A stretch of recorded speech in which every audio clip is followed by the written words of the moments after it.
Vladimir Kramnik sacrifices his knight and goes on to defeat Magnus Carlsen in this very attacking game.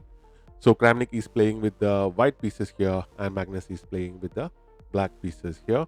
So after knight to c3 and d5 is played, attacking that c4 pawn, and d4 is now played. This is now the queen's gambit decline 3 knight variation.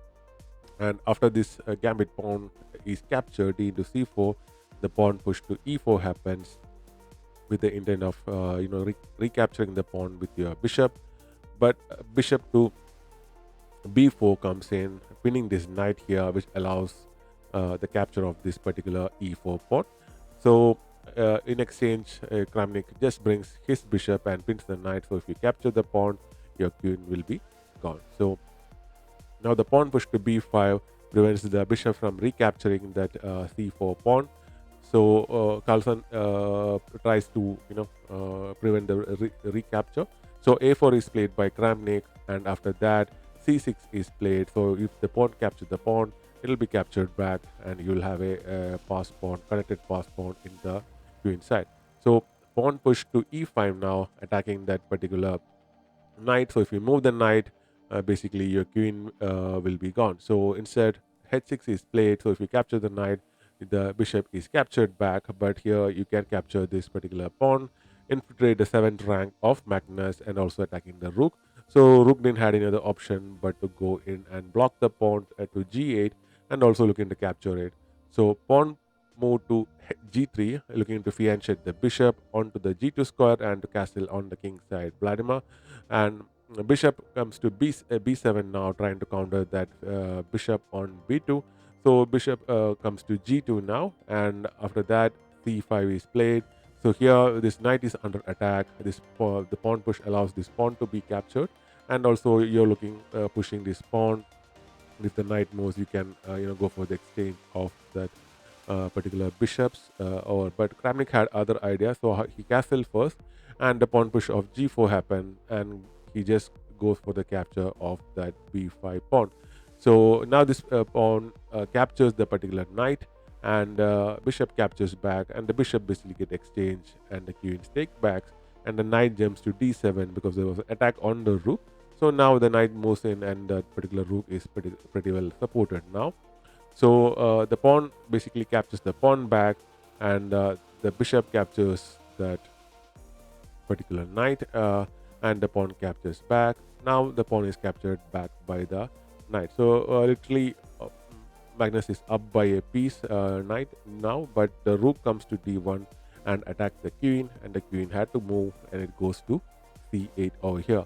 Rook to d6 now, because it's a free square. You can develop the rook, and also you can use this particular pawn as an outpost over here to launch attack on that particular uncastled king.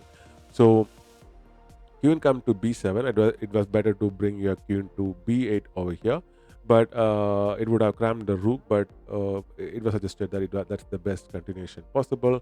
So queen goes to h5 here, looking to attack this weak f7 pawn over here. So now the rook comes to c8 here, and rook goes to c6, basically creating an attack on this knight. So if you do not capture here, the particular knight will be gone. So you had to do something, and here knight goes to d3 here. Basically, this is a blunder which costed Magnus the game possibly, and it was better to capture this rook and continue with the match. So, but this knight move was played, which allowed the capture of the c8.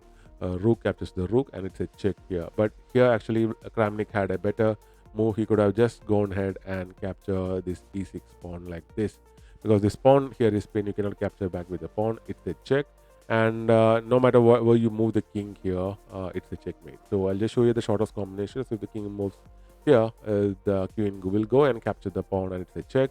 And after that, the following moves will happen, and it will be a checkmate on the board. So, but instead, this rook capture to rook was played. So after the queen captures the rook back, now the pawn captures the a7 pawn over here.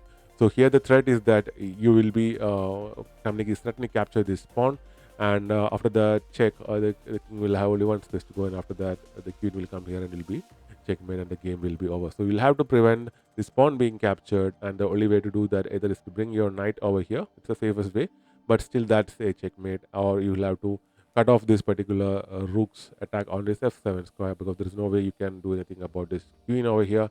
Your pieces cannot control it. So if you bring your queen over here, you lose the queen, and this queen will be coming over here. So as of this position, Magnus resigned the game, because a good possible combination is knight goes to e5, protecting the pawn. Then the queen will go here, basically, because this rook is then pinned with a check. So you'll have to either capture the queen, and which will result in a new queen on the board, or if you not capture and the queen goes over here, you can capture the rook, and once the king moves here, the queen goes here, or you could even just go for the capture of the queen. And after the following moves, basically this pawn will queen, and checkmate basically will happen like this on the board. So nice little game, very attacking game by Kramnik. Normally Magnus is on that giving side of such attacks, and now he was in the receiving side. So thanks very much for watching. We'll be back with more such videos.